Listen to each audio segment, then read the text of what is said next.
guys? So today we have this PS5 DualSense Edge controller that a customer brought in. They brought it in because they want to upgrade both sticks to the Gili TMR stick kit, which I'll be replacing in this video.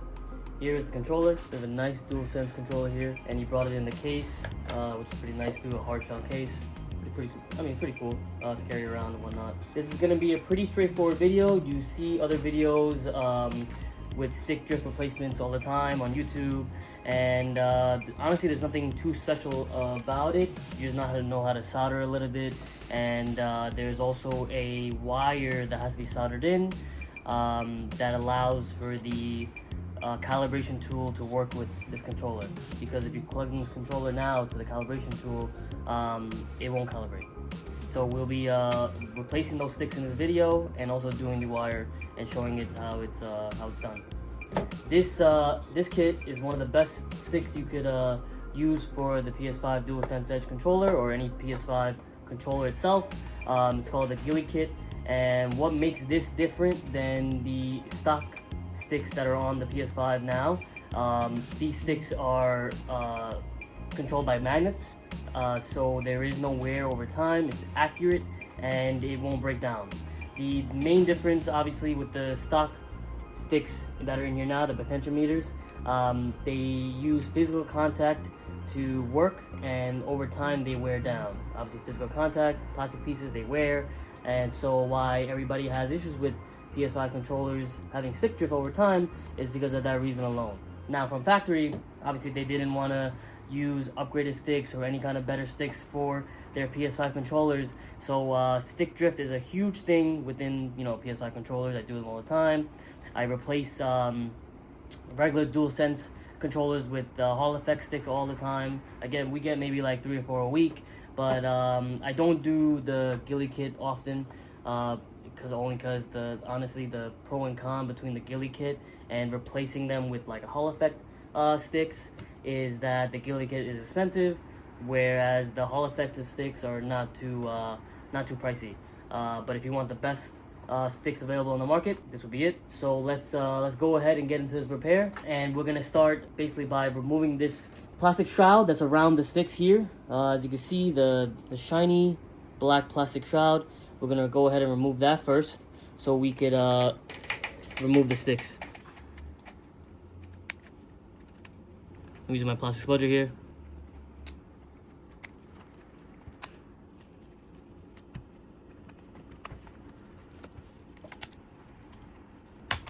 There we go.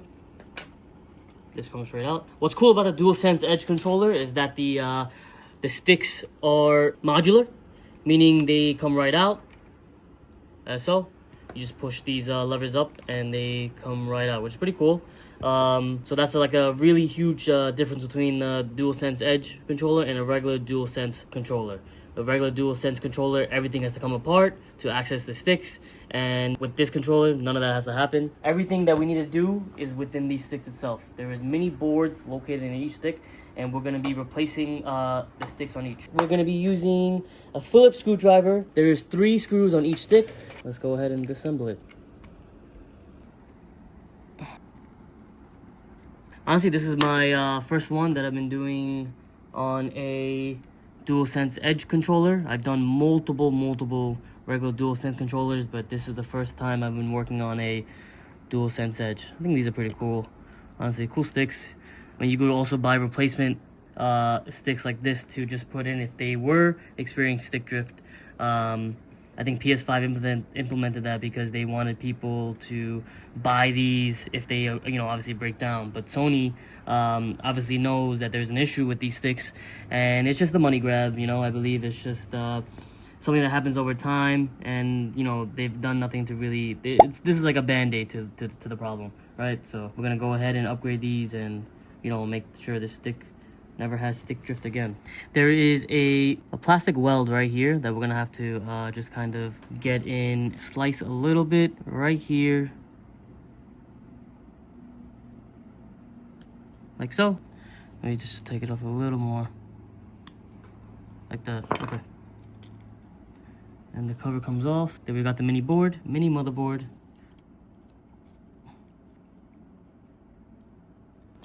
And there we have it. So this is what we need to work on. This is what's getting replaced. This stick that you see here. We're gonna put it under this, you know, let's go over to the micro soldering station and we'll get this done.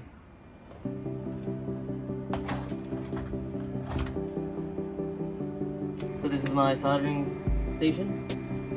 Nothing fancy. We got my soldering iron right here, soldering tweezers, my main iron, Hacko, best iron, you know, on the market. I've had this thing for almost 5 years now. Never had an issue with it. I got my quick 861 DW hot air gun. I've always had that for like maybe 4 years. Never had an issue. Best, one of the best hot air guns you can buy on the market. I got my fume extractor, small but it does the job, and I got my scope. As you can see, nothing is like super clean. You know, I do a lot of work on this station itself. It's hard to keep it clean, but I try to get organized when I can. But you know, some serious work goes on this mat. You know, and also, you know, the scope I have.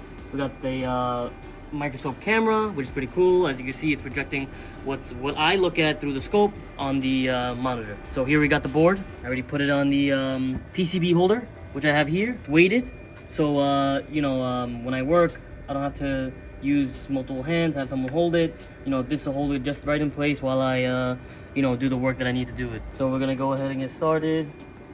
This, I have a vacuum desolderer. Doesn't work too well. I bought it because of stuff like this for the, you know, PS5 controllers to suck up the solder and make it easier to remove the stick. But the desolderer doesn't work too well. I might have to buy another one that's better on the market. I think it was cheap. It was like $20. I'm gonna have to look into a better desolderer. I know there are some really good ones out there. So with this particular one, I'm not going to be using hot air, which I usually do for the regular DualSense controllers on the board. They can take heat really well, so I use hot air to remove the sticks on the regular DualSense controller. This one particularly, I'm not going to use hot air. As you can see, it's very tight. It's very small, and I'm sure if I apply hot air in the section where the chips are, as you can see right here, it's definitely going to damage these two chips, and then, you know, ultimately this little mini controller, the mini stick, it's gonna be done. It's not gonna work. So what I'm gonna do is gonna use some soldering wick, copper wick, to kind of remove the solder in each of those pins, and then we're gonna remove the stick. Let's hopefully it goes well. All right, gonna use some flux on these solder joints. Gonna put just a little bit. I'm not gonna put too much all over the board. You know, I just wanted to focus on just the point itself. Flux makes solder flow easier, and so that's why we use it. All right, just like that. I'm gonna change my soldering tip. This is a really fine tip that I use for small caps, working on like various iPhone boards and different components. So I'm gonna change this out for a bigger tip. We're doing my mini chisel, nice and big. It'll transfer the heat pretty quick. And let's put that in. Let me turn on my soldering iron. Let's get this warmed up a little bit. So in this instance, what I'm gonna do is apply a little solder to each point. So we're gonna mix in some new solder, and then hopefully it'll be easier to wick away the solder altogether.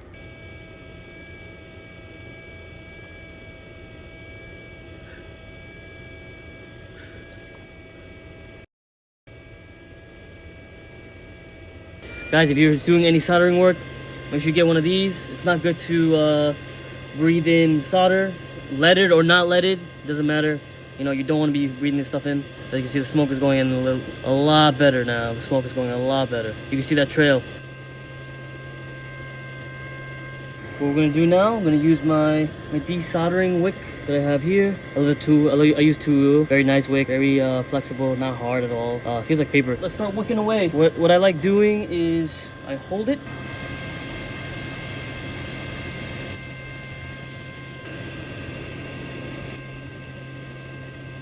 So what I do is I cut off the wick as soon as it becomes filled with solder. You don't want to reuse the same wick over and over again. If it's filled with solder, it's not going to do anything. Let me see if I can do this one. See the hole? That's what you want it to look like. Show you, I don't know if you can see it on the camera, but look at the hole right there. The pin is there, but it looks like a hole. This one hole here. Let's move on to the next. It's coming along nice. Now remember, I'm topping up the wick slowly every time. taking a different approach. Put a little more solder. I'm gonna twist this, fine tune the wick a little bit. This one's being a little stubborn. We got that one. I'm gonna leave that one, the bigger pin, for the last. It's being a little tough. This is definitely a better way to remove the solder, fine tuning the wick and using my iron to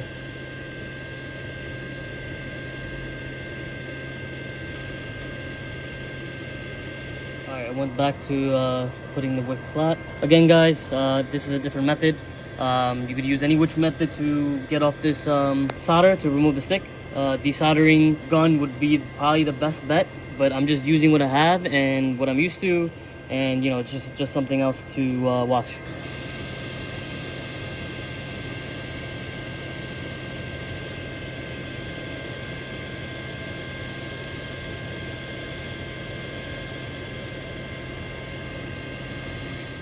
So the desoldering wick didn't work too well. I'm gonna have to try to use my desoldering vacuum. I hope it works well. This is the only thing I have. I really don't want to use the hot air. Like I said, it's what I usually use when it comes to stick replacements. I use hot air for almost all the controllers. But it being this small, I don't want to damage it. I will begin to try to use this as a last resort.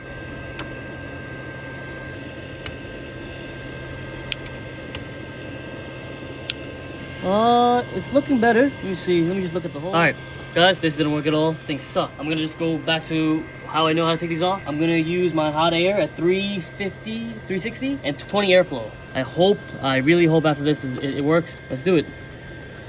It's a good thing I already removed a lot of the solder. It doesn't have to use that much heat to remove the little solder that's left, which is a good thing. If there was a lot of solder left, it would take a while for it to heat up, but also cause a lot of, you know, unnecessary heat to the board. All right, let's go ahead and open the gulikit box. Just want to show you guys what's inside. We got the 2 stick replacements, 4 stick caps, 2 short ones and 2 long ones. These are quality. Wow, these are nice. Nice smooth movement. And let's see, we got, oh, this is the tensioner adjustment part that you can adjust the tension on each stick, and this is what's included inside the kit to do so. I'm gonna go straight for the hot air, guys. Let's do it. It's not a conventional method with especially this stick. If you see other videos online, people usually wick away the solder in the holes and then they remove the stick first like that, but I'm gonna just use hot air and then remove the stick and then clean up the holes. I'm gonna put it up to 400 degrees Celsius and 40 airflow. Do you want to evenly spread out the heat?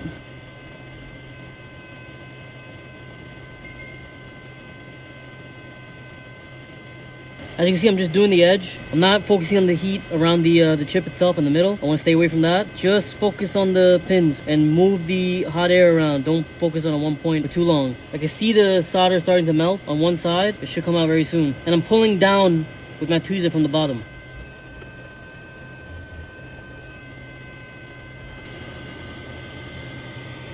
That's it. Now we can go ahead and clean up the solder from all the holes and prepare to put in the new stick. All right, so I took it off my clamp, and now what we're gonna do is we're gonna clean up all the solder from the holes that we have here. Let's put this down. Got my iron hot. I got my wick. I'm gonna wick these holes and make sure it's clean so we can prepare to put the new stick in and then put more solder. Let me put some flux.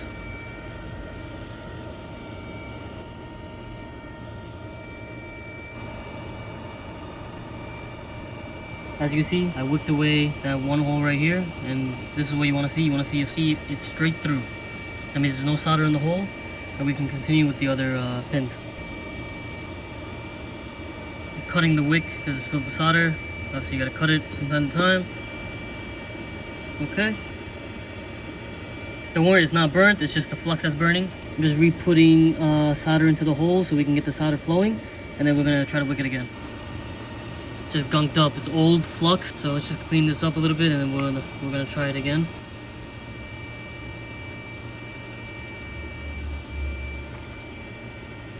Gotta clean up the whole board.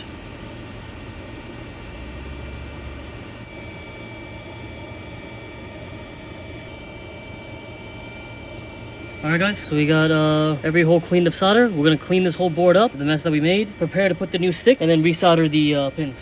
Alright guys, so we have all the hole cleaned of old solder. As you can see, looks nice and shiny. Let me show you another guy. under the light. I cleaned everything up. Now we're gonna install the new stick I have here, and it should go right in. Should have no issues putting this in.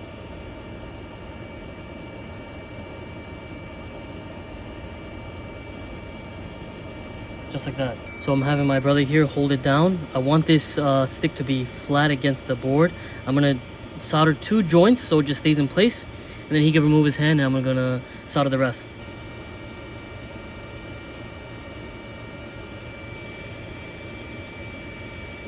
Okay, you can let go now. So I just did 2, so it's flat. Look, as you can see. If you guys want a close up, as you can see, it's flat. Now I'm gonna solder the rest. I got my spindle here. Just gonna wind it up a little bit, have 1 strand.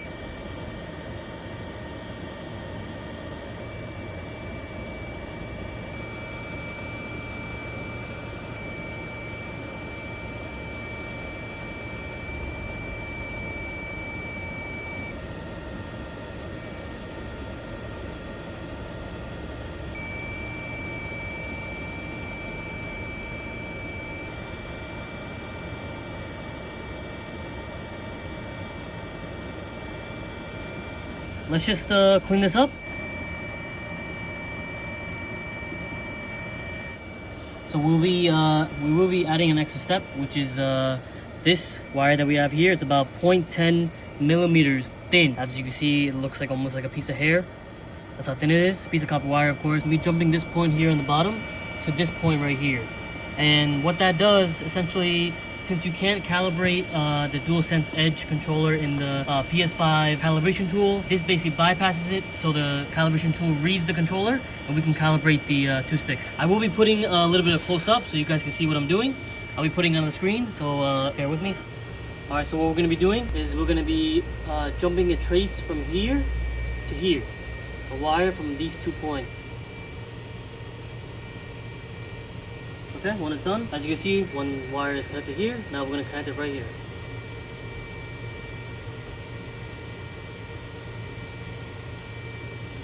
And just like that, clean wire. We're going to cut it. I'm going to show you how to cut it. Take my X-Acto blade that I have here. We're going to do a nice little cut. Just like that. Clean it up again, and we're getting ready to install it back on the controller. Alright, so let's get ready to put these back in. Since they have to go in with the joystick cap, the tip and the cap have to go together with inside when you put it back. So you're gonna have to give it a little push. So let's put this back in. As you can see, there's a little bit of resistance, but it's okay. As long as you push down a little bit, it should go right in. And then this might happen too. This the FN button, you're gonna have to also secure while putting in the stick. So let's go ahead and put that back on. And now let's try this again. You might have to angle it. It might be a little better. You angle it first and then try to put it in. See, if you give it a little push. Alright, like that. Okay.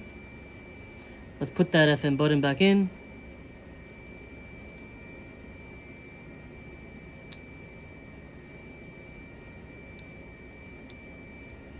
Push it down, make sure the FN button's working, and then we can close the housing. Put the 3 screws back in.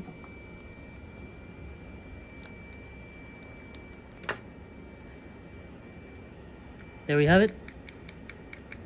1 stick is done. Let's do the other one. Go ahead and put the sticks back into the controller, and then we're gonna start calibrating the controller.